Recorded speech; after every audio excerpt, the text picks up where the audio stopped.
Doctor Augusto, a mí me gustaría conocer su opinión sobre la discusión, como usted decía, del porqué del gasto de las reservas técnicas y si es que las EPS, con estas cifras que usted nos mostró, definitivamente, en su opinión, se quisieron gastar las reservas técnicas, se las gastaron mal, podían gastárselas, la norma lo permitía, y qué va a pasar de aquí en adelante con el traslado de muchos de esos pacientes que va a tener que hacerse de IPS que entran en liquidación porque van a entrar, o sea, usted lo mostró en el grupo B tal vez, y entonces ¿dónde están las reservas técnicas y qué se va a hacer? Porque el traslado debería ir acompañado de esas reservas. ¿Qué va a pasar con la nueva EPS en ese sentido? Muchas gracias. Una tercera pregunta del doctor Germán Fernández y después le damos la palabra a Augusto Iligia y después seguimos con las preguntas. Sí, el sentido complementario a lo que menciona la doctora Clemencia. Evidentemente hay unas EPS con o sin reforma que no tienen viabilidad. Frente a eso, el gobierno tiene que tomar una decisión, yo diría de manera casi inmediata.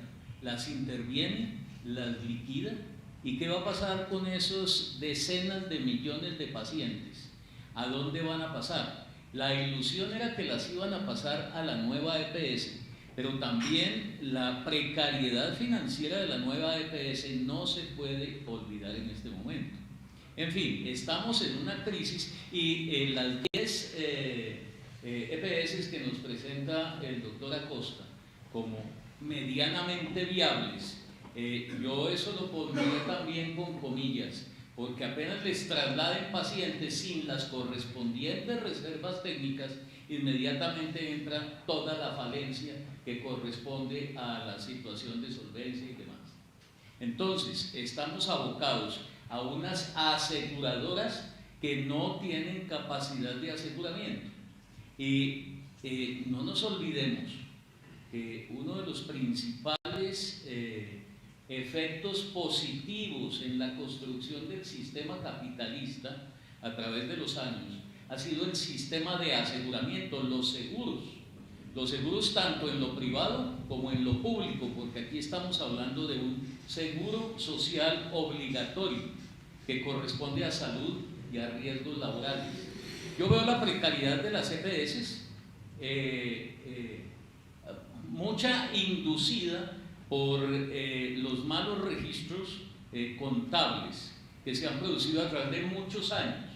De eso hay constancia en una publicación de la Academia Nacional de Medicina que me invitó el doctor Gustavo Malagón a hacerla. Estoy hablando de fecha septiembre del 2011, donde ya se menciona, donde menciono todas las alteraciones de tipo de registro contable para la desviación de los recursos. ¿Saben cuánto está generando de utilidades todo el conjunto del sistema de ARL en este momento, de riesgos laborales, accidente de trabajo, enfermedad profesional? El 67% de margen bruto de utilidad que lo están pagando los empresarios de Colombia. Como si no fuera el sistema de salud. Claro que es sistema de salud. De manera que en ese sentido yo quisiera los conceptos de los ponentes. En que me parece que lo más importante es poder poner esto con serenidad en la mesa y decir, venga, este es el fondo del problema. Y sobre reservas técnicas me devuelvo un poco en el tiempo que toca con esto. Cuando en el 2014, que algunos de ustedes hacían referencia a ese año, en el 2014 se expidió un decreto, que pues el número fue el 2702, que realmente recogió de una manera sistemática lo referente a las normas de habilitación financiera. Carmen Eugenia Dávila, que aquí nos acompaña, participó en eso siendo viceministra de Salud. Trabajamos de hecho con Carmen Eugenia en esa conceptualización y en ese tema.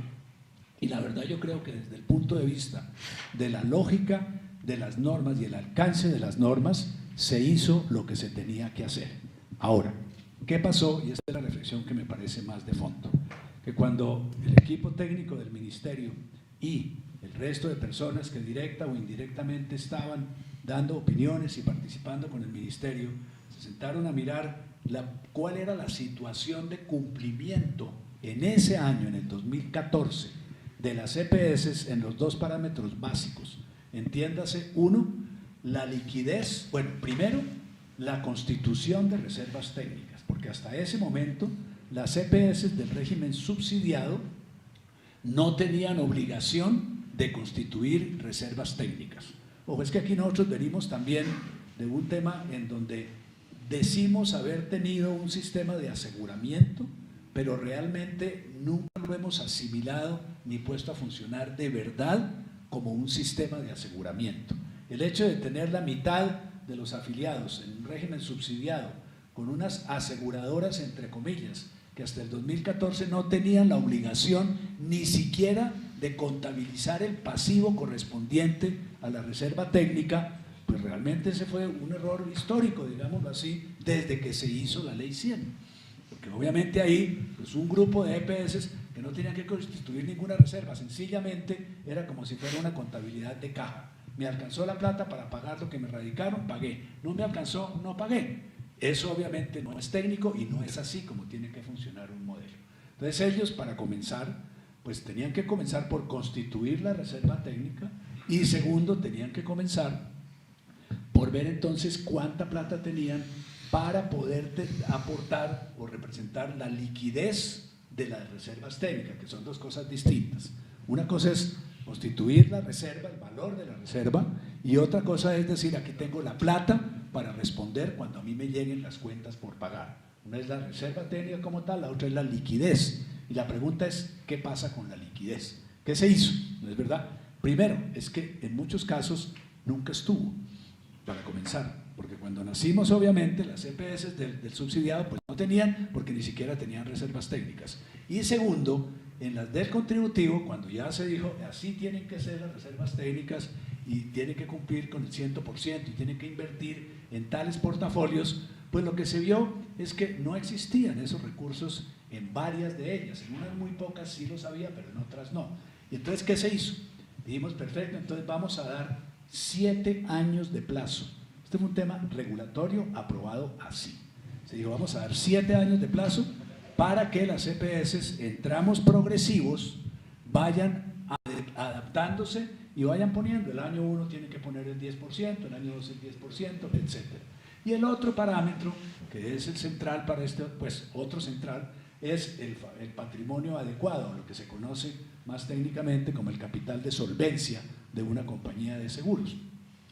¿Qué equivale? Pues se calcula, no entro en esos temas técnicos, se calcula de alguna manera sobre el valor total de las primas recibidas.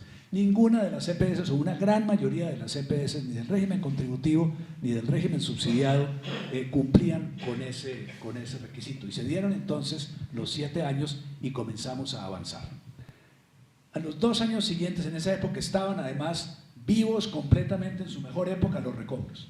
¿Sí? Eran unos valores de recobros muy grandes, un porcentaje muy grande de recobros impagados, y se exigió además, o se exigía tal vez todavía por parte del ministerio, de que para poder recobrar los valores, las EPS tenían que pagar antes el valor de esos recobros al prestador.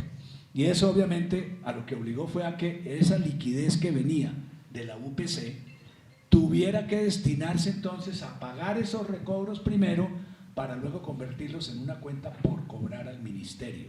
Cuenta por cobrar que comenzó a enredarse mucho porque el ministerio, a través del FOSIG y de su programa de auditoría, tenía que hacer auditoría para ver si se podían pagar o no los recobros. Y la experiencia de esas auditorías, la verdad, no fue una buena experiencia, porque sencillamente se demoraban de una manera grande. Se reconocía inicialmente un pedazo, después venían otra vez el recobro del recobro del recobro, y se fueron acumulando las cuentas por cobrar.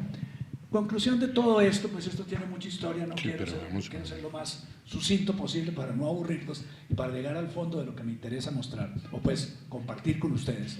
Es que llegó un punto a los tal vez 2 años en que se dice, oiga, hay muchas EPS que están comenzando a no cumplir.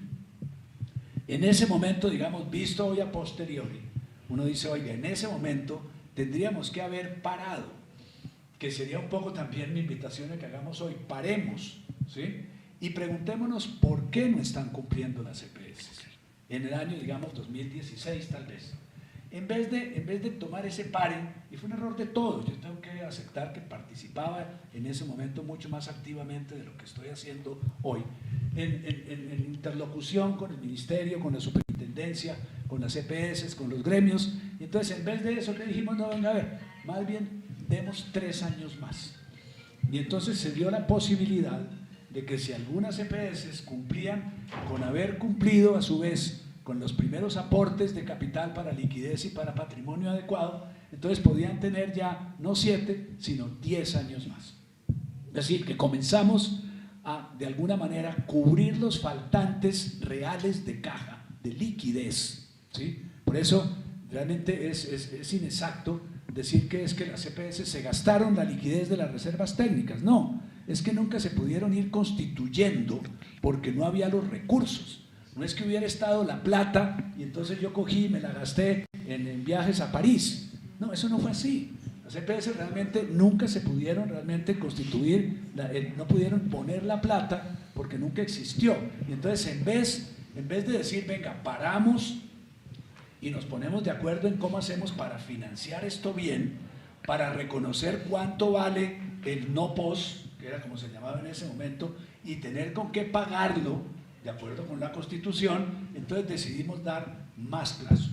Y como se comenzaron a acumular las deudas por recobros, entonces llegó algún momento, no recuerdo el año exacto en que se hizo, en que se dijo, venga, usted sí tiene que tener reservas técnicas, sí tiene que tener la liquidez. Pero entonces vamos a hacer una cosa, como yo Estado le debo a usted un montón de plata por recobros y no se la puedo pagar, entonces hagamos una cosa, le acepto que el valor de la cuenta por pagar por recobros haga parte de la liquidez de reservas técnicas, con lo cual desde luego pues tampoco había reservas técnicas por hacer. Entonces digamos, esto tiene mucho más historia, pero sí, y después vinieron otras prórrogas adicionales de dar más tiempo para poder cumplir, repito, sin enfrentarse al tema de fondo, que era decir, venga, tenemos o no tenemos con qué pagar. Entonces por eso el tema de las reservas técnicas sí me parece que ha sido impreciso en la forma como se ha manejado públicamente en esta etapa, por esta historia sobre la cual además hay mucha evidencia de números que desde luego se puede traer a colación y se puede ver para que haya total tranquilidad. Y no pensemos en que es que alguien tuvo la plata y se la gastó, sino que por esta dinámica de no reconocer realmente el costo total que implicaba desde el año 2014 la prestación de servicios de salud, pues nunca se pudieron constituir y seguimos en el mismo como los perros tratándonos de morder la cola dando vueltas. Vamos a seguir así si no enfrentamos el tema de fondo para poder decir, venga, esto es lo que cuesta y lo vamos a financiar de esta manera. Pues hay muchas más cosas que podríamos decir, pero tal vez eso sería una referencia. Muchas gracias, doctora Acosta. Vamos a tomar 5 minutos y ya no faltan sino 4 minutos 50 segundos para un café, porque después de estos perfil macro que hemos visto,